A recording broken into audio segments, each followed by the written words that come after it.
बिस्मिल्लाहिर्रहमानिर्रहीम। अस्सलाम वालेकुम नाजरीन, मैं हूँ साकिब बशीर। चार मौज़ूआत पे हम बात करेंगे। एक तो वज़ीर आला खैबर पख्तूनख्वा सुहेल खान आफरीदी जो गुज़श्ता रोज़ अडयाला जेल के बाहर थे अपनी काबीना के हमरा, अपने अरकान के हमरा। आज वो इस्लामाबाद हाई कोर्ट पहुंचे। एक तो हम बात करेंगे कि इस्लामाबाद हाई कोर्ट में क्यों पहुंचे अली अमीन जो सुहेल खान आफरीदी हैं।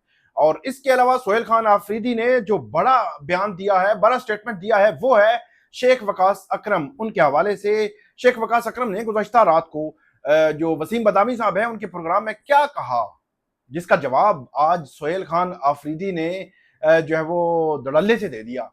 इसके असरात क्या होंगे। और इमरान खान साहब का जो केस है 190 मिलियन पाउंड केस, उसकी तारीख करीब आ रही है। हतमी जो है वो तारीख करीब आ रही है, हतमी मोहलत है इस केस में। और क्या होने जा रहा है इस पे बात करेंगे। पीटीआई क्या सोच रही है, पीटीआई की लीगल टीम, और क्या 18 जून से पहले कुछ और भी होगा, इस पे हमने बात करनी है। अचानक ईमान मजारी और आदि अली चट्टा उनके केस को डी लिस्ट कर दिया गया, उनके काज लिस्ट कैंसिल कर दी गई। इसके पीछे क्या वजूहात हैं। और बैरून मुल्क जाने वाले वो पाकिस्तानी जिनके हवाले से हमें इत्तलात मिलती रहती हैं कि उनको एयरपोर्ट पर जो है वो रोक लिया गया, उनको जो है वो यहाँ से ऑफलोड किया जा रहा है।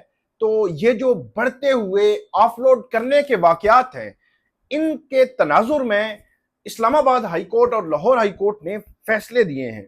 वो फैसले बैरून मुल्क जाने वाले उन पाकिस्तानियों के लिए फायदा मंद साबित होंगे जिनके डॉक्यूमेंट्स लीगल हैं, जिनका पेपर वर्क जो है वो मुकम्मल होता है, इसके बावजूद उनको ऑफलोड करने की कोशिश की जाती है। तो उन दो फैसलों का तनाजुर भी आपके सामने रखेंगे, ताकि आइंदा से आप या आपका कोई अजीज अगर जाता है जो बैरून मुल्क दौरे पर, तो उसके हवाले से कोई बात हो सके और आपको पता हो कि ये फैसले मौजूद हैं। सबसे पहले हम बात करते हैं सुहेल खान आफरीदी। सुहेल खान आफरीदी जिनके हवाले से गुज़श्ता दिनों में कुछ खबरें चली कि उनके हवाले से एक ग्रुप बन रहा है, एक जो है वो एंटी सुहेल खान आफरीदी ग्रुप बन रहा है। और उसमें अली अमीन गंडापुर साहब का नाम भी आ रहा था, आ रहा है। और इसके अलावा जो एक पार्लिमानी जो व्हाट्सएप ग्रुप है पार्लिमानी लीडर्स का, उनकी जो पार्लिमानी पार्टी है, तो उसमें भी कोई आमना सामना हुआ, एक्सचेंज हुआ जो सुहेल खान आफरीदी और अली अमीन गंडापुर का। फिर जो शेर अफजल मरवत साहब है, उन्होंने एक पिटीशन फाइल की थी वफाकी आईनी अदालत में। इस वक्त भी उनकी पिटीशन मौजूद है।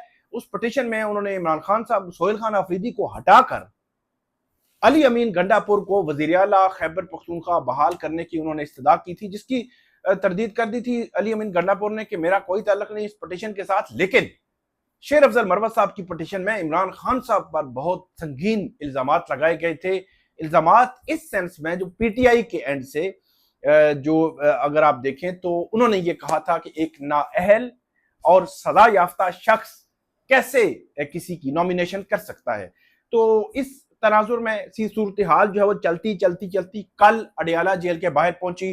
जो सुहेल खान आफरीदी ने जो पार्लिमानी पार्टी का इजलास बुलाया, उसके बाद कुछ एमपीएस को मिले और मामलात उनके बकौल, उनके करीबी लोगों के बकौल कंट्रोल में है। और उसके बाद कल जो अडयाला जेल के बाहर जब पहुंचे तो वहां पे बजट मंजूर ना करवाने के हवाले से जो अली अमीन गंडा जो वहां पे अलीमा खानम साहिबा हैं, उनकी जानिब से एक बयान वायरल हुआ। और उसके बाद वहां पे उन्होंने ऐलान किया था कि मैं इस्लामाबाद हाई कोर्ट जाऊंगा।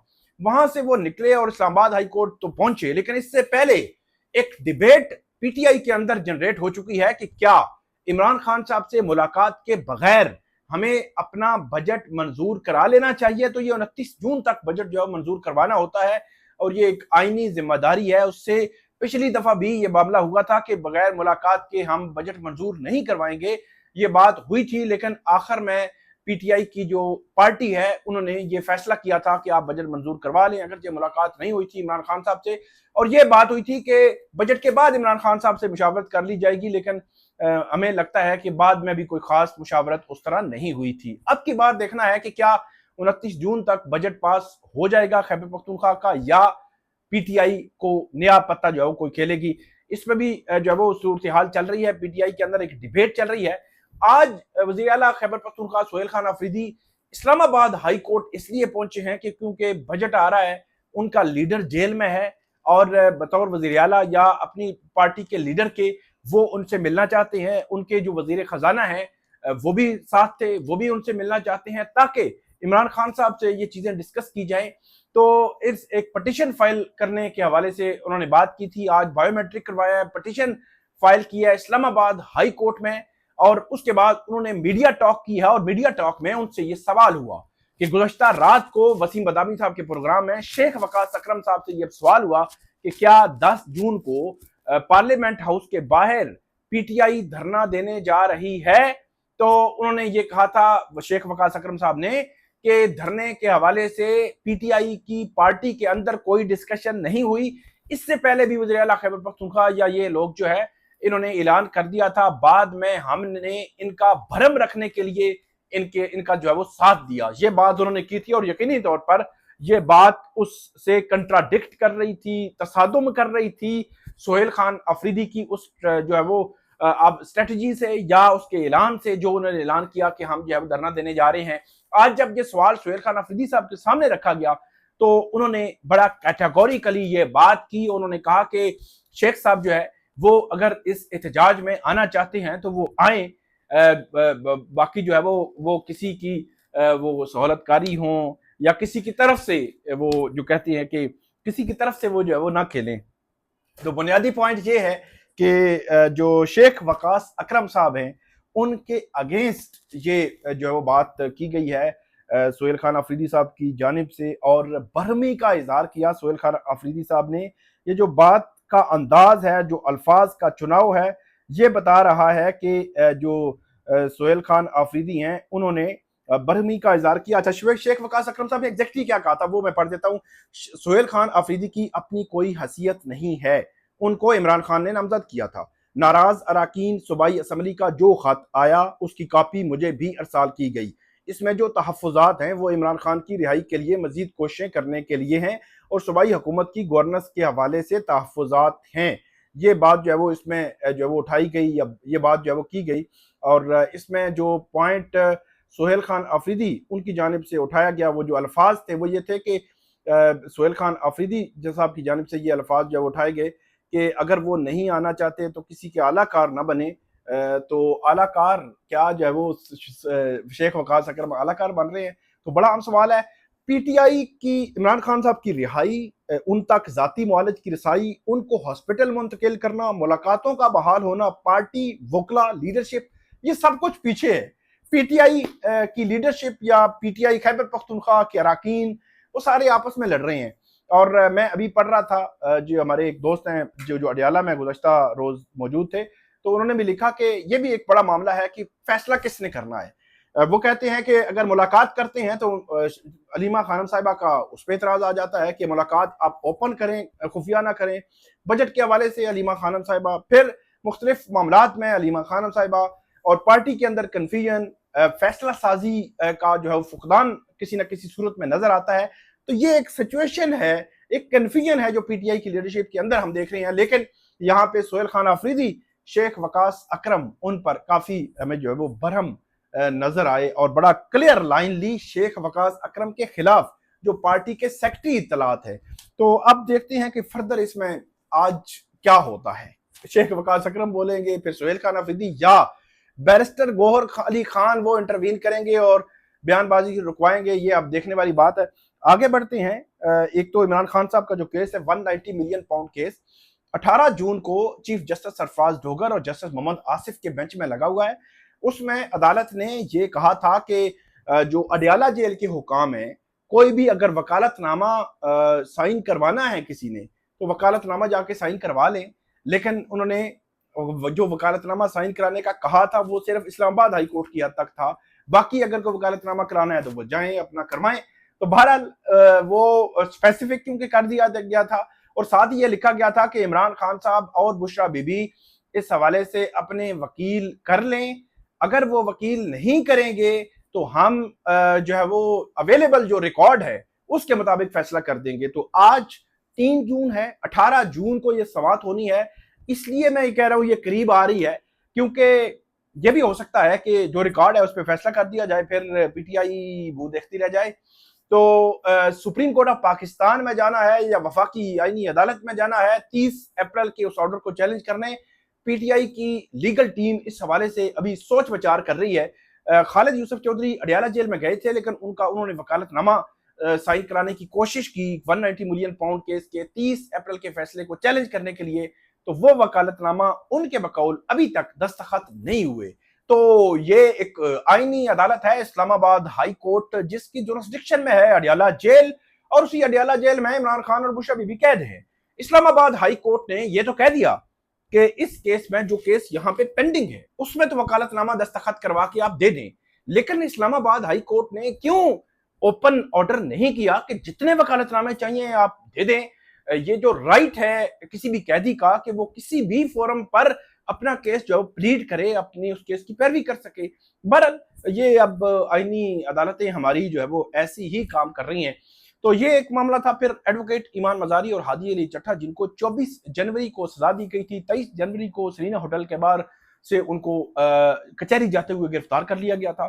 24 जनवरी को सजा हुई थी, और उसके बाद जो एक आप ये कह सकते हैं कि एक ड्रामा चल रहा है, वो ड्रामा बड़ा अजीबो गरीब है। 19 फरवरी को अपीलें फाइल होती हैं, उस पर अपीलों पर नोटिस होता है, और सजा मुअत्तली की दरखास्तों पर भी नोटिस होता है।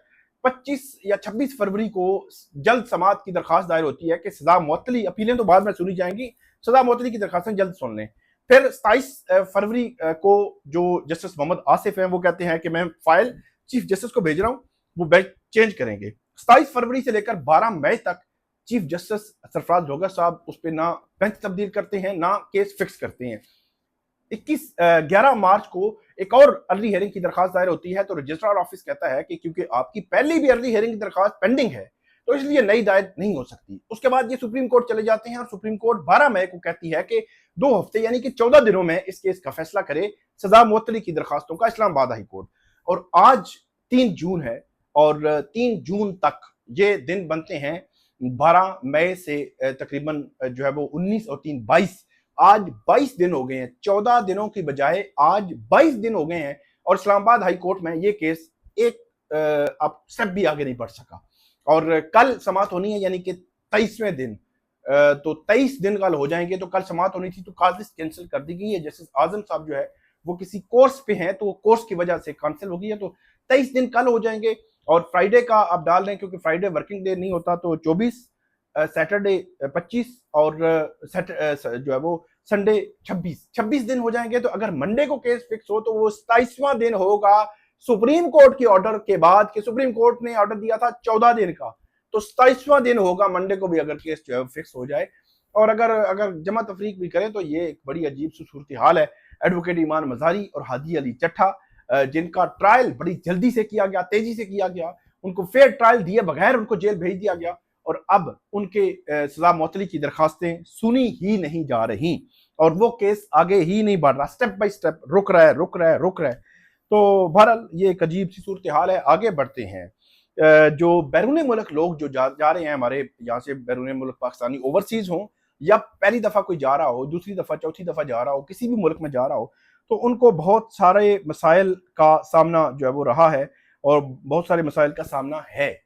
तो उनको ऑफलोड कर दिया जाता है। इसके हवाले से इस्लामाबाद हाई कोर्ट ने भी एक फैसला दिया है, और एक जो है वो लाहौर हाई कोर्ट ने फैसला दिया। लाहौर हाई कोर्ट का फैसला बहुत अहमियत का हामिल है, वो मैं आपके सामने सबसे पहले पढ़ूंगा। और लाहौर हाई कोर्ट ने एसओपीज बनाए हैं कि ये एसओपीज हैं, इसकी बुनियाद पर ही आप जो है वो किसी भी बैरून मुल्क जाने वाले शहरी को आप जो है वो रोक सकेंगे, और इसके अलावा आप इसको नहीं रोकेंगे।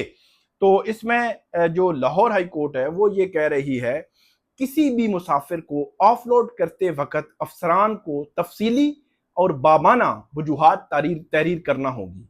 मुसाफिर से पूछे गए सवालात और दिए गए जवाबात भी रिकॉर्ड किए जाएंगे। जहां मुमकिन हो इंटरव्यू या गुफ्तगू को इलेक्ट्रॉनिक डिवाइसेस के तौर पर महफूज किया जाएगा। ऑफलोडिंग ऑर्डर या परफॉर्मा की कॉपी मुतासरा मुसाफिर को फ्राहम की जाएगी। ऑफलोडिंग ऑर्डर लिखा हुआ वजूहात के साथ कि क्यों ऑफलोड किया जा रहा है, उसकी कॉपी देनी है, और आपने कॉपी लेनी है कि क्यों ऑफलोड किया जा रहा है। अदालत ने दुरुस्त वीजा, टिकट और सफरी दस्तावेजात रखने वाले शहरी को ऑफलोड करना गैर कानूनी करार दे दिया है और ये कहा है कि सिर्फ खदशात या मुबहम वजूहात पर शहरी को बैरून मुल्क सफर से नहीं रोका जा सकता। और इसमें अदालत ने बड़ा क्लियर कट एसओपीज बताए हैं। अब इस एसओपीज से आगे पीछे जो हुकाम हैं उनको नहीं होना चाहिए और इन एसओपीज की पैरवी करनी चाहिए और वो लोग जो कमाई के लिए, रोजगार के हुसूल के लिए बैरून मुल्क सफर कर रहे हैं उनको गैर जरूरी जो इस किस्म की मुश्किलात में ना डालें।